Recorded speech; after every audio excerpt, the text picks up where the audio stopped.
नमस्कार, मैं भावना ठाकुर और आप देख रहे हैं कोहराम लाइव। सीएम चंपई सोरेन ने आज पूर्वी सिंहभूम के पोटका में डिग्री महाविद्यालय का शिलान्यास किया। वहीं मौके पर उन्होंने 119 करोड़ 19,291 रुपए की विभिन्न योजनाओं की सौगात दी। उन्होंने 100 योजनाओं का शिलान्यास एवं 3 योजनाओं का शुभारंभ किया। मौके पर उन्होंने कहा कि इस डिग्री महाविद्यालय में उच्च शिक्षा की पढ़ाई जल्द ही शुरू की जाएगी। इस क्षेत्र के छात्रों को उच्च शिक्षा प्राप्त करने के लिए अब जमशेदपुर या अन्य शहरों में जाने की जरूरत नहीं पड़ेगी। राज्य के आदिवासी, मूलवासी, किसान, मजदूर, पिछड़ा, अल्पसंख्यक सहित सभी वर्ग समुदाय के बच्चों को क्वालिटी एजुकेशन उपलब्ध कराया जा सके, इसके लिए उनकी सरकार निरंतर प्रयासरत है। वे बोले, राज्य की दशा और दिशा तभी बदलेगी जब यहाँ के बच्चे बेहतर शिक्षा प्राप्त कर डॉक्टर, इंजीनियर, वकील, अफसर सहित अन्य बड़े पदों को सुशोभित करेंगे। जब झारखंड की युवा पीढ़ी पढ़ लिख कर काबिल बनेगी, तभी यहाँ की खनिज संपदाओं का उपयोग जनहित तथा राज्य हित में किया जा सकेगा।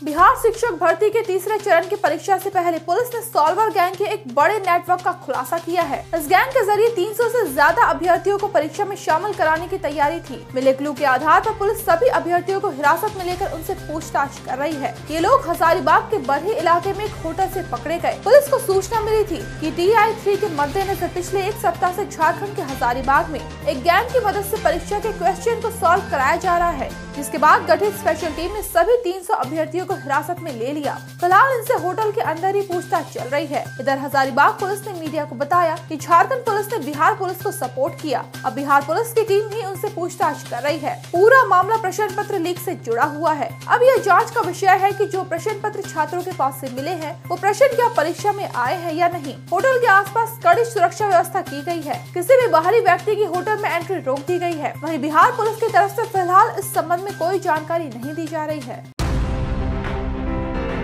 बिहार में नीतीश सरकार का कैबिनेट विस्तार किया गया। राज्यपाल राजेंद्र विश्वनाथ आर्लेकर ने अब तक 21 मंत्रियों को शपथ दिलाई। इनमें भाजपा के 12 और जदयू कोटे से 9 मंत्री हैं। इनमें से 6 पहली बार मंत्री बने हैं। शपथ ग्रहण समारोह में सीएम नीतीश कुमार भी मौजूद रहे। भाजपा कोटे से नीरज सिंह बबलू, रेणु देवी, मंगल पांडे, नीतीश मिश्रा, नितिन नवीन, संतोष सिंह, जनक चमार, केदार प्रसाद गुप्ता, दिलीप जायसवाल, हरि सहनी, सुरेंद्र मेहता, कृष्ण नंदन पासवान ने शपथ ली। इसी तरह जदयू की तरफ से डॉक्टर अशोक चौधरी, रत्नेश सदा, महेश्वर हजारी, शीला मंडल, लेसी सिंह, जमा खान, मदन सहनी, जयंत सिंह, सुनील कुमार ने मंत्री पद की शपथ ली।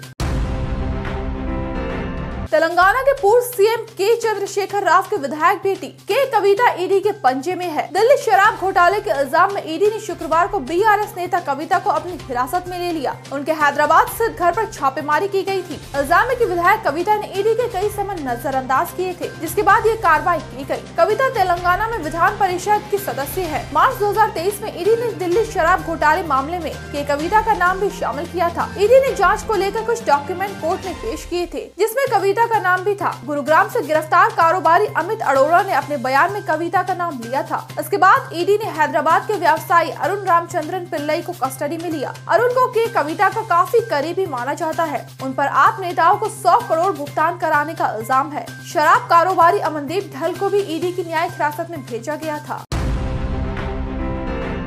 घर में अकेली रही 60 साल की महिला को भी नहीं छोड़ा गया। बुजुर्ग महिला को घर में अकेली पाकर एक शख्स घर के अंदर घुस गया और फिर महिला के साथ महापाप किया। बुजुर्ग की हालत ऐसी बना दी कि वो बेहोश हो गई। बुजुर्ग को उसी हालत में छोड़कर शख्स फरार हो गया। घटना की खबर पाकर मौके पर पहुंची पुलिस ने लगभग 29 साल के संदेही गुनहगार युवक को अरेस्ट कर लिया है। पीड़िता को मेडिकल जाँच के लिए सदर अस्पताल भेजा गया। उसके बयान पर जमुई के खैरा थाने में केस दर्ज कर लिया गया है। इस सनसनीखेज घटना की खबर पाकर जमुई के SP शौर्य सुमन और SDPO मौका वारदात पर पहुंचे। पूरे मामले की गहराई से तहकीकात की जा रही है।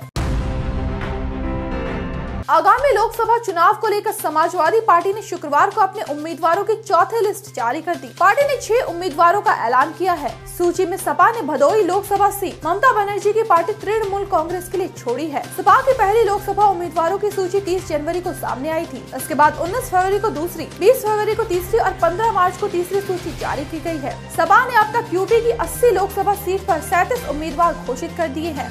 जारी लिस्ट के अनुसार हाथरस से जसवीर बाल्मीक, अलीगढ़ से विजेंद्र सिंह, नगीना से मनोज कुमार, मेरठ से भानु प्रताप सिंह, बिजनौर से यशवीर सिंह एवं लालगंज से दरोगा सरोज उम्मीदवार होंगे।